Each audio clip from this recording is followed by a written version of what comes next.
have seen so many coaches that have gone out of business because it just got too founder reliant. So often, especially pre 1 million, it's really hard to stop being the bottleneck in the business because so much of the business growth has come from you being great at what you do. You start to create this belief that you are amazing, that you are good at getting these results, and create this entire identity and belief system around being the person that can get someone a result. That letting somebody else come in feels completely unsafe. Even if you don't think you have, you probably do. I've had 4 mindset coaches. I regularly get mindset work. I know that one of the biggest drivers of our growth is mindset or lack of mindset. When do you know it's time to book a session with your mindset coach?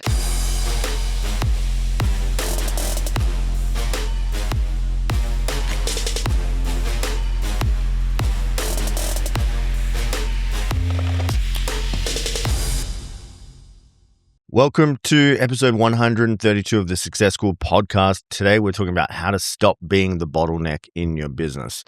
Steph, how are you feeling? We're in a new studio. I feel a lot of things. One, I am the queen of being a bottleneck in a business. Yeah. And so I'm very excited to talk about this topic. 2, we are in a new studio. This studio is actually in Thailand, which is amazing. And even cooler, it's actually in our gym, which is also our recovery center, which is also where we eat. So basically, we live here now. Yeah, this gym does everything. We were scootering on the way here and I got like a bug in my eye. So if I keep scratching my eye during this, I've got like something in there. Yeah, Tim is having a whole moment. Yeah. He's got a little bit of a sickness, which you might hear today as well. He's also getting bugs in the eye. Yeah. He's having a rough time adjusting to the Thailand life. Yeah, it's been rough. All right, guys. So what's coming up is why most business owners become the bottleneck without realizing it, the hidden beliefs that keep most founders stuck and doing everything themselves. And we're going to talk about the exact shifts that you need to make to remove yourself as the constraint to grow your business. Steph, do you want to kick us off with your personal update? Personal update, I didn't come prepared, but there's been a lot happening, so I'm sure I have 1,000 things to talk on. Obviously, this is our first episode in Thailand, and we've been here for all of 4 days now. So I would say that, we're still very much in the adjustment phase. So far, personally, I'm absolutely loving it. The energy of the place in terms of, the way that the Thai people interact and the slowness of the lifestyle is incredible. But that same thing is also one of the things that we knew coming here would be tricky to adjust to because Tim and I are go-getters and we like to move fast. And so we're definitely I personally am having a little bit of an adjustment period of like, okay, things are going to take a little bit longer. We went to buy a vacuum cleaner the other day and it took us many, many hours to go buy a vacuum cleaner just because things are not as easily convenient. But overall, our house is amazing. The dogs are here and they are so happy. And we get to do cool new stuff and challenge ourselves in new ways. And yeah, it's pretty exciting to be here. What about you? What's your personal update? Well, my personal update is I am going to Bangkok on Thursday for the most inconvenient wank of my life. To Bangkok? To Bangkok. Literally couldn't make it up. Essentially, I'm getting my sperm frozen as we are going to be doing some IVF this year to finally lock in that baby. But essentially what happens is I fly out from Koh Samui at 8:30 in the morning and then I arrive in Bangkok and then 5 hours I've basically got to go there and ejaculate in a cup. And then on the way home, I fly home at 3:30 and I'll be home for 5. Home for dinner. Home for dinner. It's just most inconvenient and expensive wank ever. Yeah. And there's just so much that goes into that really, which we don't probably need to go into depth into, but like, I'm excited. You are actually, for the fans at home, you are actually going to document the journey as well. Yeah, I'm going to document the journey. I'm going to wear my Meta glasses and record the whole thing. No, I don't. Except for the R-rated parts, obviously. So maybe guys, the R-rated parts. Look forward to the YouTube video on that, which is coming out soon. All right, guys, we're going to get into the topics. So we've got 3 here today. So we've got mindset, team, and systems. So the 3 main topics we're going to go through. We've got a bunch of questions on each. Steph, do you want to talk to us about general mindset, why that keeps people stuck, why that keeps them the bottleneck? Yeah. So I'll probably kick off with like a personal story about how I've been the bottleneck in almost every single situation in our business's history.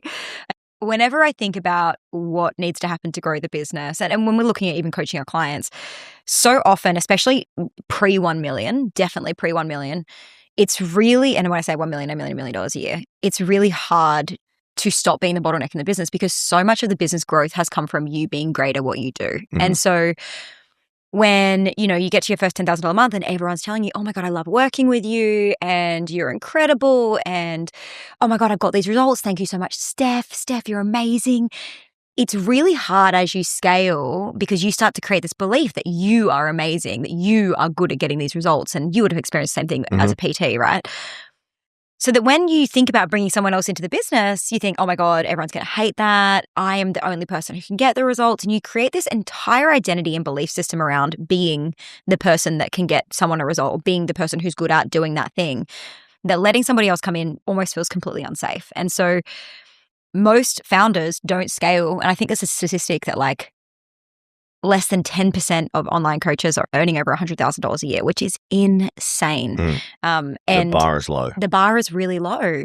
And I think that the reason that is because they just can't get out of this one very limited mindset that they're the best at everything. Yeah. And it's that one thing that got you all this way, like being confident, having the, believing in yourself is actually the thing that you need to almost unwind to be able to like go to the next level and let somebody else in. But Did you experience that when you were a PT? Yeah, for sure. I signed up to a coaching program probably 6 years ago in fitness business when I had a gym, and they called it key man syndrome.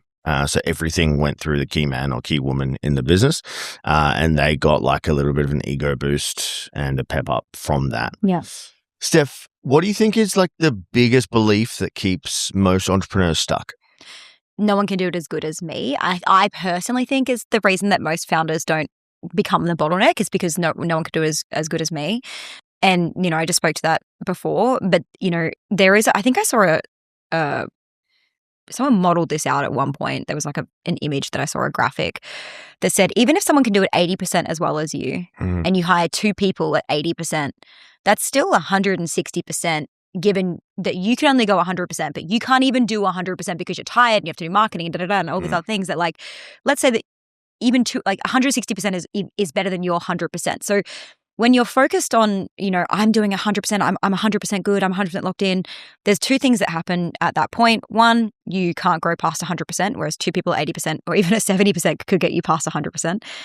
And 2, you start to become the only person who can make money in the business, so that when you want to take a break or you get sick or you go down and you can't work, that means that the income literally stops coming in. What belief do you think that it is that stops people from?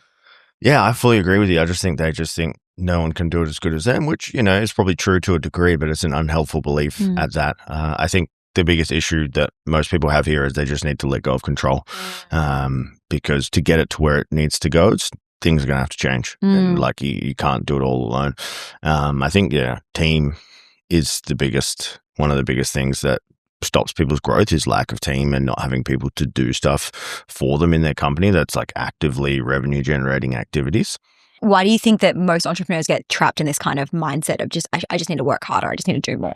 I think it's because the social media influencers really, like they push that like hustle more mentality. I think it's pretty big, and I think it just catches on. Like people believe what they see on social media is gospel these days. And I think that's honestly one of the biggest issues is just like work harder, grind more, go bigger, rather than doing it smart with team systems and SOPs and AI. Yeah. I think like that's the main one for me. What about you? Yeah, and I think that like unfortunately what happens, guys, is that the algorithm is going to adjust to whatever you click on. So if you like a couple of Hormozy's posts where he just says you need to grind it out, you need to be harder and you need to go harder, you're just going to see more types of that content. The algorithm is going to continue until your entire worldview is just work harder. I can guarantee you that if you look at mine and Tim's Instagram algorithms, they're completely different. They are like completely, and you look at your dad's, we went on your dad's Facebook one day and it was like polar opposite to everything that you see. And so just remembering that like it becomes your worldview because you engage with it. So yeah, social media is 100% the cause of that. What are some like signs, beliefs, things that would be appearing in the day-to-day life so that they would know that they are or have a mindset bottleneck? Like what are some signs? What's the key signs that are coming up for them? I'm probably going to use an analogy. We have a couple of clients who kind of reach this. If you keep finding yourself in the same situation over and over and over again, it's a key sign that you probably are the problem. We have a couple of clients like this who have really everything on paper that you should have $1 million business. You know, they've got the charisma, they've got the following, they've got the energy, they've got the business model is set up, everything is good to go.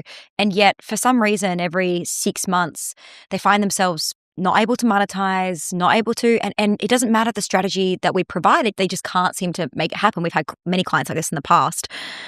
And it's because the strategy is ineffective without the mentality to push it. And so if you don't believe that you're worthy of growing, if you repel income at certain levels, if you tell yourself that it won't work for you or it can't, then you will never open yourself up to actually being able to make it happen. And so we see, for me personally, a sign for you would be like if you every 6 months or every 3 months or every 12 months find yourself in the same situations over and over and over again with your finances, with your business, with your lifestyle, with your health, it's an indication that your mindset is the problem. If you keep tweaking the strategy and the strategy doesn't work, it's a mindset issue for sure. What about you? Yeah, I'll just go into a bit of a personal story on this. So I've done they call it like the level 1 NLP. I've done the master's NLP. I've had 4 mindset coaches. I regularly get mindset work because I know that, one of the biggest drivers of our growth is mindset or lack of mindset.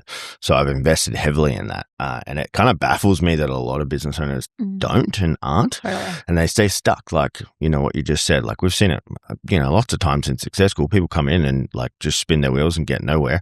It's not because they don't have the right strategies. We're giving them the strategies. We're giving them the tools. We're basically doing it for them and they still can't execute on it.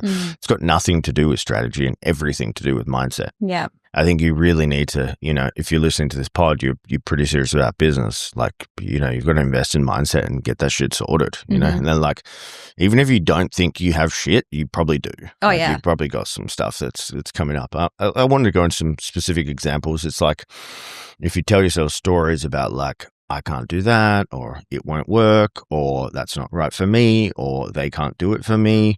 There are 4 examples right there of things that could be showing up in your business that could be limiting you, because like, is that true? Is there any truth in that? Is there any truth in any of that?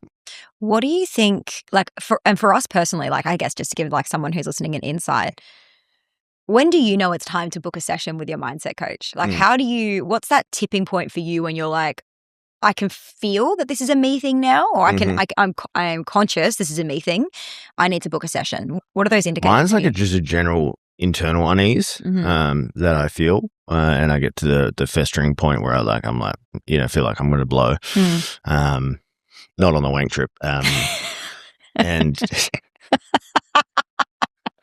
essentially I'm like, yeah, if I go another day without booking the session, I'm going to fucking lose my shit at someone and like fire someone or like blow up at a client or do something crazy. So for you, it would be like so I think, and I think anyone listening to this can relate to this, right? Like, when you're fucking in flow, like everything is good, everything is vibing, nothing can stop you. Like, yeah, like that feeling, that's awesome, right? And if you're not feeling that and it's not going your way and things are getting you down and you are finding that you're starting to get emotional and reactive and overwhelmed and scared and waking up at 2 a.m. in the morning freaking out about nothing and any of those situations, that's a key sign that it's probably an internal mindset that's playing out, right, that's stopping you.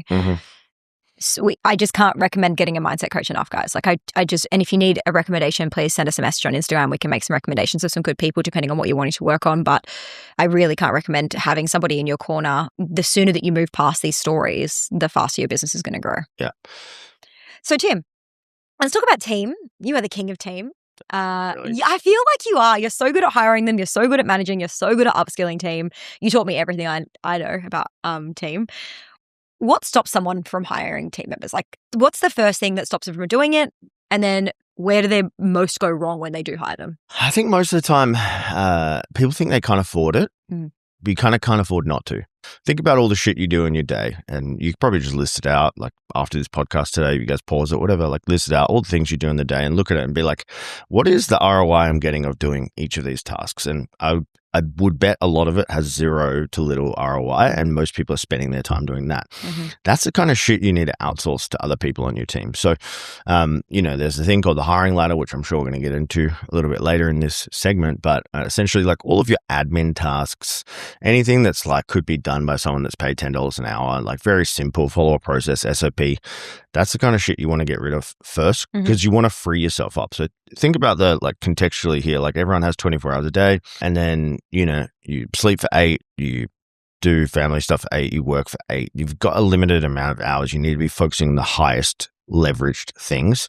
So like to grow, I think a lot of people struggle at that like 10, 20, 30K month mark because they think they can't afford to hire someone else. But like, the mind frame is you literally cannot afford to not hire someone. How do you get past that mind frame? Like, is there an equation, or is it more so like you've got to just take a risk at some point and, probably don't hire a full-time employee first up? Like, what's the rules there? Yeah, there's no rules here. I think a lot of people just get lifestyle creep in their business and they just try to like smash all their expenses through the business and take as much money out as possible. And then they just don't leave any for reinvestment in the business. I think you need to know like how much you need to make each week or month or whatever to pay your wage. And then you should look at the rest of it as like reinvestment money in terms of to grow the business and to hire people and train people. I think you just need to know your numbers really here. Yeah. Steph, why do founders convince themselves they have to do it all and they don't want team or don't need team? I think that there's a lot of parts to this, but I would say that we were all raised, and when I say we were all raised, I'm very aware that we have a lot of people from around the world listening to this podcast, but I would say that probably if you're a similar age group to us or within 10 to 15 years of being the same age group as us, you have probably been raised in a household where working hard was the culture expectation. We, especially in Australia, our lineages have worked so hard. You're German, it's a very similar hard work, very efficient culture. And so I would say that most people have been raised, it's literally just in our blood to work hard. Our ancestors, in terms of our parents and our grandparents, come from wartime. They come from literally washing in the washing machine, like being, handheld and incredibly hard labor. And so I think that it's in our genetics to work hard and to do more, and that we, especially the kinds of people who want to be entrepreneurs, they're naturally going to be the kinds of people who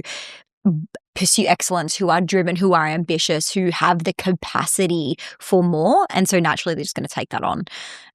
It's obviously incredibly dangerous because as you start to scale a company, literally, you have to do the opposite. We have to work the least that we can possibly work so that we have time to think about how to grow the company. We have space to think about how to get creative with our content marketing. It's so hard as you scale, and this is probably the hardest thing that we've both experienced as we've scaled, is literally letting go of all different aspects of the business, letting people come in and support our clients, admin, landing pages, even ads are something that you've trained a team member on now to start helping you support you with ads. There's so many stories that we've had along the way of, we never thought we'd be able to, like literally a year ago, we probably sat down and said, it would be so good to get someone in to help with ads, but we could never train them. Yeah. How do you do that? It wouldn't work for us. Like, ours is too complex. You can have these stories and then one day you hit a tipping point where you literally have no choice because you're like, I can't fucking do this for another day. And all of a sudden, it's done and you've hired the person. And my advice to anyone listening is don't wait till you hit the tipping point. Like, just hire sooner. Yeah.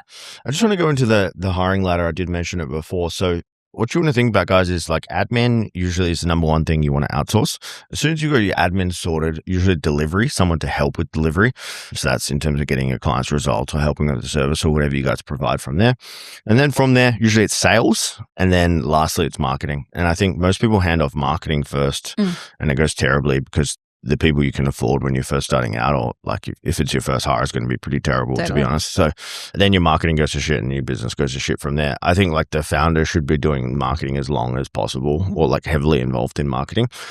All the other stuff you can outsource. What are your thoughts on that? Yeah, I totally agree. I think we've seen people try to outsource marketing, honestly, even at the highest level. Like we've seen people pay through the nose for marketing agencies who have been terrible. So I just think, and Hormozy spoke about this a lot as well on his own podcast. They hired like 16 marketing agencies and none of them were good enough. So he just got enough from each marketing agency to learn how to do it so he could bring it in-house. And so I personally, like, I do advocate for marketing agencies for sure at a certain point in your business. But if you're earning under $50,000 a month, you need to learn how to market your own business first. Absolutely. Yeah. I want to talk about reinvestment for a second.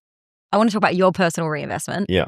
When you first had the gym, talk to me about how you reinvested money back into the business, back into personal development, back into coaching, that sort of thing. In a specific team or just in general?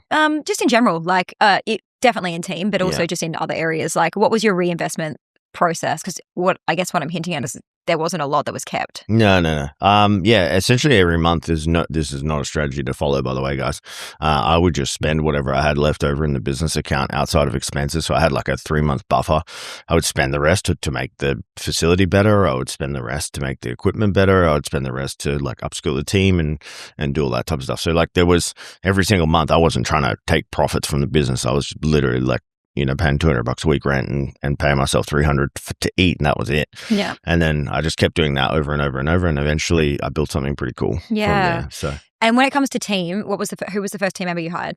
Yeah, so it was help with delivery. This is before I even knew that virtual assistants existed. So it was just a coach to help with coaching. But from there, I think this is where a lot of people go wrong. I designed a curriculum and I trained them on how to coach. I think a lot of people, they hire delivery support and coaching or service businesses and they don't give them adequate training. Therefore, they suck. Therefore, the client experience goes down. Therefore, their business goes down. Like when you guys hire someone, you have to go through the steps, like the right steps. We can help you with this inside Success School. We have a whole thing called Dream Team. As soon as you've hired someone in whatever role it is, there has to be a training plan for them that's easy to follow and doesn't rely on you most of the time. Obviously, if you guys are in the smaller category, you're going to be training someone. But for our latest client success manager hire, Nick, we actually had our other client success manager train Nick, which was great because, well, A, we didn't have to do it, and B, like she was boots on the ground. Ruth was boots on the ground with like what actually has to go on in that role. Yeah. It's pretty cool. Once you get to a certain stage of business, which we are currently getting into now, and honestly, it's taken us this many years to be at this stage of business, like, I don't know, 10, 15 years for us to be, where now we have team members who can train our team members, which is just because of the systems that we've built, which is just so cool. Which brings us to systems. What are the core systems that every business needs to be able to scale? Yeah. So starting with just admin. So it's like documenting everything, so a client they email you. What should you say back? What's the criteria? Is there grading? Is there whatever that is? Payment fails. What else is there in admin? Landing page builds, all that type of stuff. So everything needs to be systemized from start to finish, starting with each of the departments. So like I said before, admin first, then from there you want to systemize delivery, then from there you want to systemize sales, then from there you want to systemize marketing, and you want to do it literally in that order. And what I mean by systems is whatever task there is you do, you need to record a Loom video of you doing the task and explaining it like you'd explain it to a 4-year-old.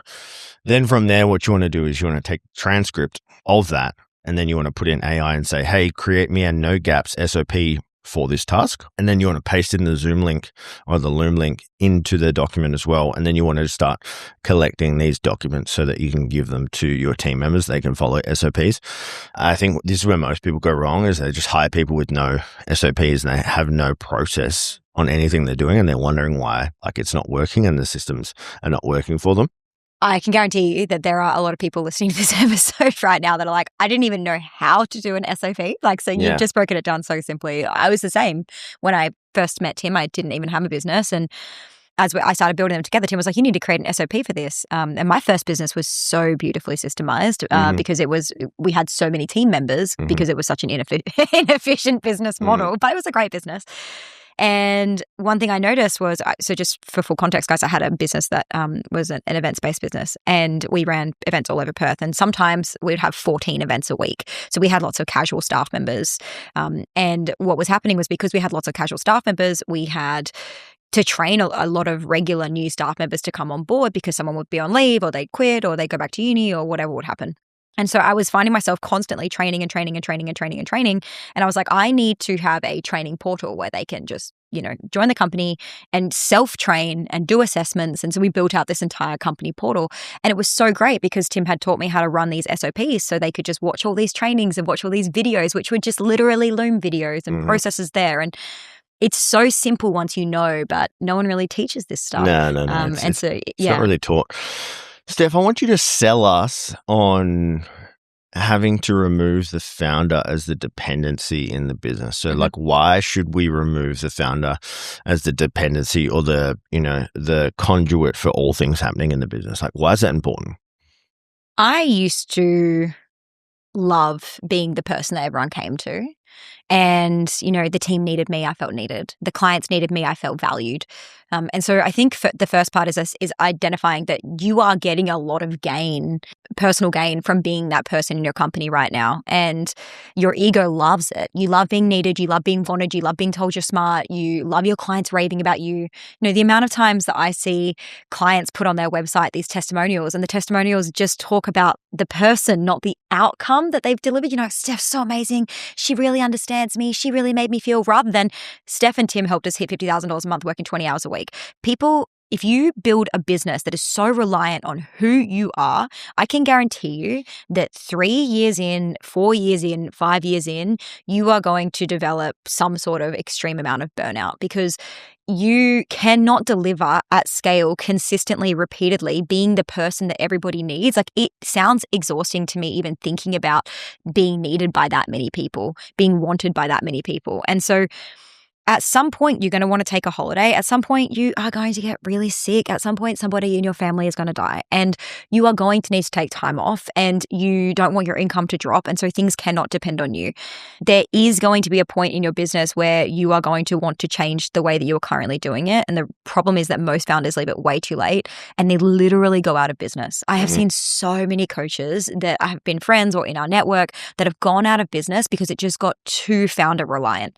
They just needed a break. They just wanted to run away. They needed to, get away from being needed. They needed their team to stop messaging them. They needed their clients to stop messaging. They just needed a break from the responsibility. Every single one of you listening to this podcast episode today is going to reach that point.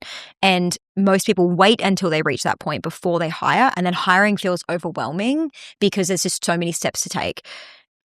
If you are serious about creating true financial freedom, if you're serious about creating freedom in your business, the kind of freedom that you got into it for, because you didn't get into business to be a slave and work more hours and have more responsibility. Like, this business needs to serve your lifestyle.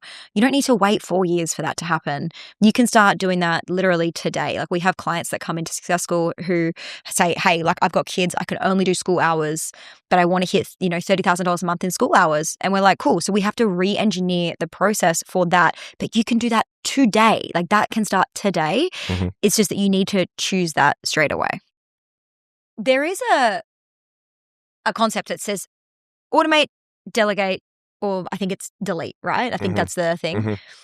How do you know when something should be a system, when something should be automated, or when something should be delegated? Like, what are the key signs that you would look for to know the difference? Yeah, so things should be automated that are possible to automate. Generally, it's not things that are like human touch heavy, or they need like a human's input on it.